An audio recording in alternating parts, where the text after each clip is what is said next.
नमस्कार बच्चों। आज राजस्थान यूनिवर्सिटी के साइंस और कॉमर्स वाले बच्चों का जनरल हिंदी का पेपर था। आशा है आप लोगों का पेपर बहुत अच्छा हुआ होगा। यदि आप मेरा पेपर पढ़कर गए हैं तो आपके 70 नंबर के प्रश्न तो ज्यों के त्यों आपके पेपर में आए हैं, जैसे का जैसे आए, जैसे मैंने दिए। हाथ कंगन को आरसी किया, पढ़े लिखे को फारसी किया। यूट्यूब पर मेरा पेपर पड़ा हुआ है, 1 मिनट का भी पड़ा हुआ है, और यूट्यूब पर मेरे वो 2 वीडियो पड़े हुए हैं जिसमें मैंने आपका लिटरेचर पोर्शन और ग्रामर पोर्शन को डिस्कस किया था। आप देखेंगे कि उसमें से ही प्रश्न आपके ज्यों के त्यों उतर कर आ गए हैं। तो मुझे आशा है आपके नंबर बहुत अच्छे आएंगे। देखो बेटा, जनरल हिंदी में पास होना जरूरी होता है, 36 नंबर लाने जरूरी होते हैं, लेकिन बेटा आपकी मार्कशीट नहीं अच्छी लगती है जो उसमें 36 लिखा रहता है। आप हिंदुस्तान के रहने वाले हैं, हिंदी में आपके नंबर अच्छे आने चाहिए और आएंगे आपके अच्छे नंबर। आज के पेपर को हम डिस्कस करते हैं, थोड़ा सा आपको बता देते हैं। यदि आपका कोई कन्फ्यूजन हो तो आपका वो कन्फ्यूजन दूर हो जाएगा। सबसे पहला प्रश्न, जैसा कि मैंने आपको बताया था और आपको मालूम है, मैं आपके पैटर्न में भी मैंने आपको बताया था कि पहला प्रश्न आपका व्याख्या में से आता है। और व्याख्या आपकी जो पहली आई है, रावण चक्रवर्ती राजा था, संसार के सभी महिप उसे कर देते थे, बड़े बड़े देवता उसकी गुलामी करते थे, आग और पानी के देवता भी उसके दास थे, मगर उसका अंत क्या हुआ? घमंड ने उनका नाम निशान तक मिटा दिया। यदि आपने मेरे बड़े भाई साहब कहानी सुनी है, जो मैंने आपको 2 वीडियो भेजे हैं, तो आप यदि वो वीडियो सुना है आपने तो तुरंत आप इसको समझ जाएंगे कि ये बड़े भाई साहब कहानी में से है, प्रेमचंद इसके लेखक हैं। और ये बड़े भाई साहब अपने छोटे भाई को समझा रहे हैं। जब छोटे भाई को बहुत घमंड हो जाता है कि मैं तो पास हो जाता हूँ और भाई साहब फेल हो जाते हैं, तब वो समझा रहे हैं कि तुमको ये घमंड नहीं करना चाहिए। तो यदि आपने बड़े भाई साहब वीडियो पढ़ा है, और देखो उस वीडियो में से आपके 2 क्वेश्चन आ गए, एक व्याख्या का आ गया और एक उधर 7.5 नंबर का व्याख्या वाला प्रश्न, मतलब जो विश्लेषण करने वाला प्रश्न भी आ गया है। दूसरा आपका जो व्याख्या है वो है, इन शहीदों की देह से जो गोलियां निकली थी वे एकदम बुलेट थी। पहली लाइन पढ़ते आपको याद आ जाना चाहिए, हैं 42 के उन लहरों के पार। ये भी वीडियो मैंने आपको भेजा था और आपने देखा है। लास्ट में जब मैंने आपको कुछ ही वीडियो भेजे थे उसमें भी ये वाला वीडियो था। मैंने देखा उसका चेहरा अचानक बिजली के बल्ब की तरह चमक उठा और चमक उठी वे नीली आंखें जो कोटरों में धस गई थी, और ये चमक उठी वो फिर से चांदी की बालियां रजिया। याद आ गया? अब बोलो, आपने रजिया का एक वीडियो आपने सुना, व्याख्या भी करी और रजिया का चरित्र चित्रण का प्रश्न भी आपके आया। यह एक ऐसा तथ्य है जो इस बात को स्थायी कर देता है। ये चैप्टर मैंने आपको बिल्कुल छोड़ रखा था क्योंकि मुझे मालूम है कि आपको 50 नंबर के प्रश्न करने थे, तो मैंने ऐसे चैप्टर आपको छेड़े ही नहीं थे जिसमें आपको ज़्यादा समय लगे। तो ये राजस्थान की सांस्कृतिक विरासत में से था, इस चैप्टर को मैंने छेड़ा नहीं था। मैंने आपकी 2 चीज़ें नहीं छेड़ी हैं, एक तो ये वाला नहीं छेड़ा और एक मैंने आपका संज्ञा, सर्वनाम, विशेषण, क्रिया ये नहीं छेड़ा था, क्योंकि इनको छेड़ने से हम बहुत डिटेल में चले जाते और अभी हमको केवल 50 नंबर के ही प्रश्न करने थे।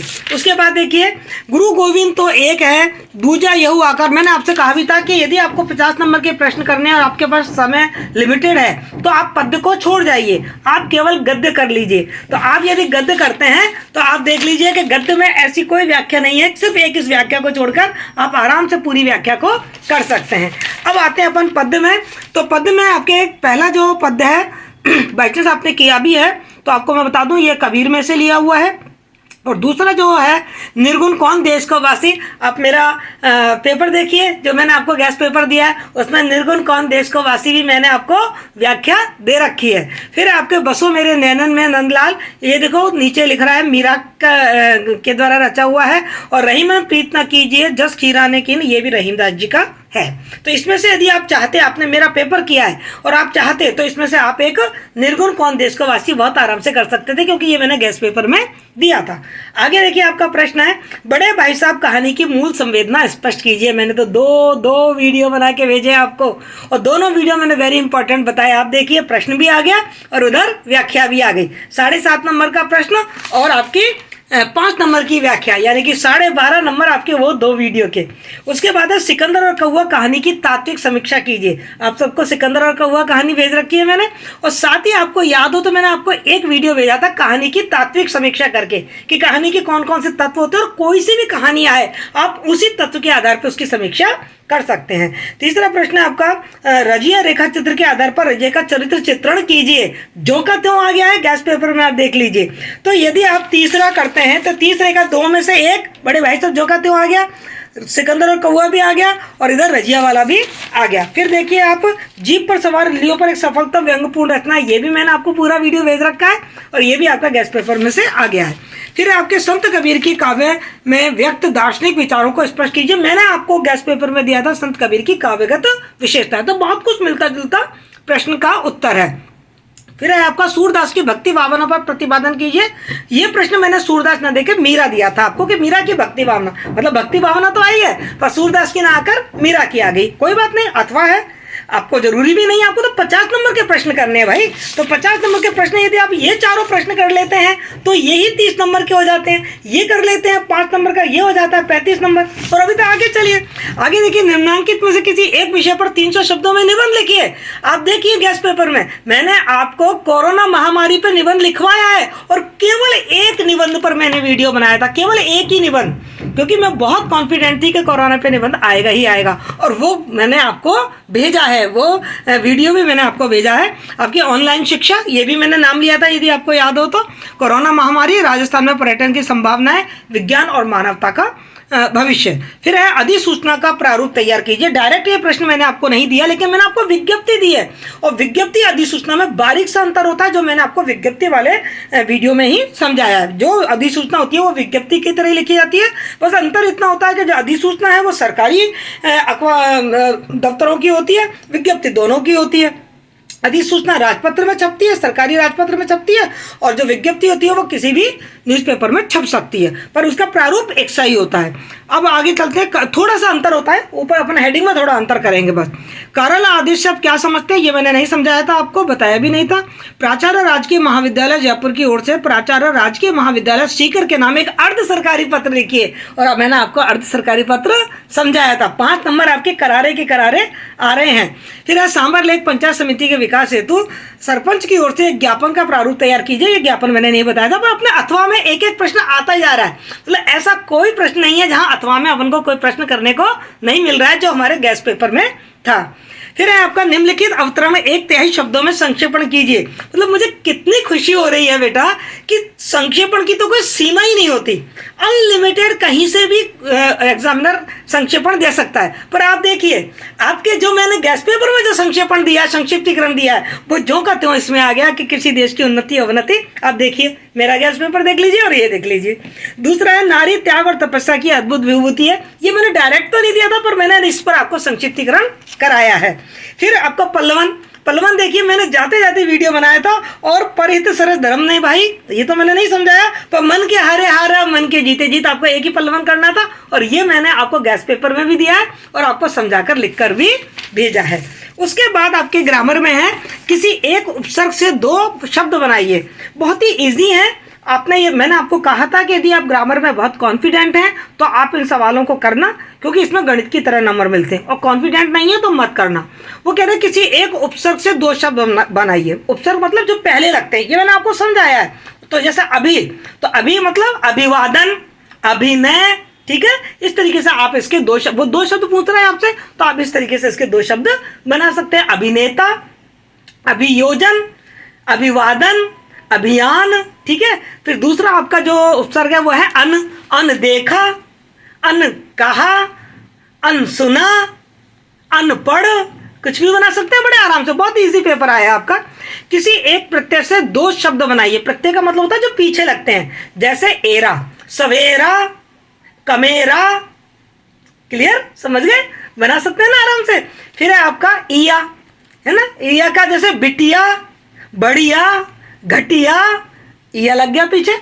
किन्हीं 2 शब्दों को शुद्ध करके लिखना है, और आप देखना आपके गेस्ट पेपर में ये शब्द आए हैं, रचयिता, है ना, इसमें रचयिता आया है, और मैंने आपको कवयित्री बताया था, तो यहाँ पे ये पे ई की मात्रा लगेगी, रचयिता, च पे नहीं लगेगी, ये पे लगेगी। अनुग्रह, री की मात्रा नहीं आएगी, टेढ़ा आएगा। मैं आपको लिख के बता देती हूँ बोर्ड पर, आप बहुत अच्छी तरीके से समझ पाएंगे इस चीज को, कि यदि आप करके आए हैं तो आपको ये कंफ्यूजन नहीं होना चाहिए कि देखो आपको अनुग्रह, ये आपका अनुग्रह है, ठीक है ना, आपका रचयिता, रचयिता, ठीक है ना। फिर है आपका पूजनीय, ये तो मैंने आपको दिया था, आपको याद हो तो मैंने आपसे कहा था पूजनीय, ये है शुद्ध, और ये मैंने गेस्ट पेपर में आपको दिया है। फिर है निरोग, इसमें बड़ी की मात्रा आएगी बेटा, निरोग। ठीक है, ये आपका शब्द शुद्धि हो गया। फिर है आपका 3 वाक्यों को शुद्ध करके लिखने हैं आपको।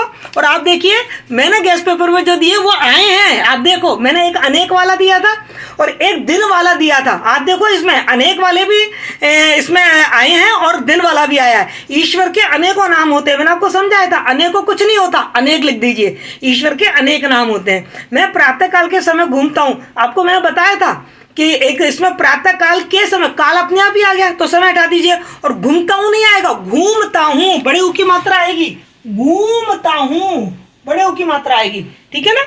और प्रातः काल, मैं प्रातः काल घूमता हूं, बस समय हटा दीजिए, के भी हट जाएगा, के समय हट जाएगा।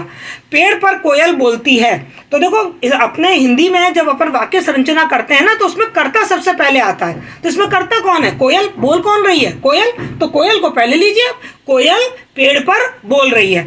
हमारे हिंदी में जब हम वाक्य संरचना करते हैं उसका स्ट्रक्चर क्या होता है, ध्यान से देखिए। उसका स्ट्रक्चर होता है, पहले कर्ता आता है, कर्ता के बाद कर्म आता है और कर्म के बाद क्रिया आती है। ये हमारा वाक्य का स्ट्रक्चर होता है। तो इसकी कर्ता कौन है? कोयल। कर्म क्या है? पेड़ पर, है ना। और क्रिया क्या है? बोल रही है। रविवार के दिन ये ऑफिस बंद रहता है, मैंने लिखवाया है, ये गेस्ट पेपर में दिया है। जब रविवार आ गया तो दिन क्यों आएगा? बस रविवार को ये ऑफिस बंद रहता है। गुलामी की दास्ता बुरी है। अब देखो गुलामी और दास्ता 2 बार आ गया, 2 बार क्यों आएगा? या तो गुलामी बुरी है या दास्ता बुरी है, एक चीज हटा दीजिए, या तो गुलामी हटा दीजिए या दास्ता बुरी है तो गुलामी की हटा दीजिए। ठीक है, और गुलामी बुरी है तो की दास्ता हटा दीजिए। बहुत इजी है, आराम से आप अच्छे से करके आए होंगे। निम्नलिखित में से किन्हीं 2 मुहावरों या लोकोक्तियों का अर्थ बताते हुए वाक्य में प्रयोग करना है। आस्तीन का सांप बहुत प्रयोग में लेते हैं अपन, जो धोखेबाज हो। अरे महेश तो आस्तीन का सांप निकला, उसने तो मेरे सारे राज मेरे दुश्मनों को बता दिए, है ना। वाक्य ऐसा बनाना है जिससे अर्थ स्पष्ट हो जाए। आकाश पाताल एक करना, अर्थात बहुत मेहनत करना। मैंने सामान्य हिंदी की परीक्षा पास करने के लिए आकाश पाताल एक कर दिया। लाल पीला होना, बहुत गुस्सा होना।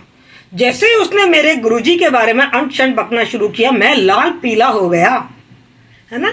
दांतों तले उंगली दबाना, KGF 2 के फाइटिंग सीक्वेंस देखकर तो मैंने दांतों तले उंगली दबा ली। किन्हीं 5 के हिंदी पारिभाषिक शब्द लिखिए।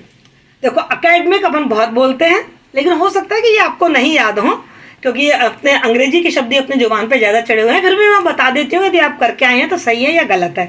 अकेडमिक शैक्षणिक, है ना। अप्रूवल स्वीकृति, ग्रांट अनुदान, लोगो प्रतीक चिन्ह, राइट अधिकार, सर्कुलर परिपत्र परिपत्र, और गजट राजपत्र। गजट को कहते हैं राजपत्र। आपको 5 करने थे और अपने पास बहुत चॉइस थी, यदि नहीं आया तो अपन को हाथ भी नहीं लगाना चाहिए था। और संज्ञा और विशेषक, ये दोनों मैंने आपको नहीं करवाए थे, जानबूझ के छोड़ दिए क्योंकि इनमें डिटेल बहुत थी और हमारे पास समय कम था, और दूसरे पर हमारे पास ऑप्शन था कि हमें केवल 50 अंक के ही प्रश्न करने थे। तो आपने देखा कि कितने सारे प्रश्न इसमें हमारे वही आए हैं जो हमने आपको गेस्ट पेपर में दिए थे और जो मैंने आपको वीडियो भेजे, और अंत में जो मैंने आपको एक वीडियो भेजा कि केवल आप तो इससे लर्न कर जाइए। मेरी गारंटी है कि आप बहुत अच्छा पेपर करके आएंगे, 60% से ऊपर नंबर आपके आएंगे। अब मुझे आप लिखकर बताइए कि आपका पेपर कैसा हुआ है और आप कितने नंबर अपेक्षा है आपको कितने नंबर के आने की, और फिर अपन अपनी मार्कशीट में देखेंगे कि हमें कितने नंबर आए हैं। तो यदि आपको मेरी जानकारी पसंद आई है तो आप इस वीडियो को ज़्यादा से ज़्यादा सर्कुलेट करें, जिससे कि अभी BA वालों का जनरल हिंदी का पेपर रह गया है, अभी लिटरेचर वालों का हिंदी का पेपर रह गया, फर्स्ट ईयर का, सेकेंड ईयर का, थर्ड ईयर का, उन लोगों को भी मेरे गेस्ट पेपर से फ़ायदा मिल सके। इसलिए मेरा आपसे निवेदन है कि अधिक से अधिक, क्योंकि मैंने उन सबके लिए गेस्ट पेपर बनाए हैं, अधिक से अधिक इस वीडियो को आप सर्कुलेट करें, शेयर करें, लाइक करें, और यदि कुछ आपके मन में संशय है, कोई प्रश्न है तो कमेंट बॉक्स में अवश्य लिखें। Thank you so much.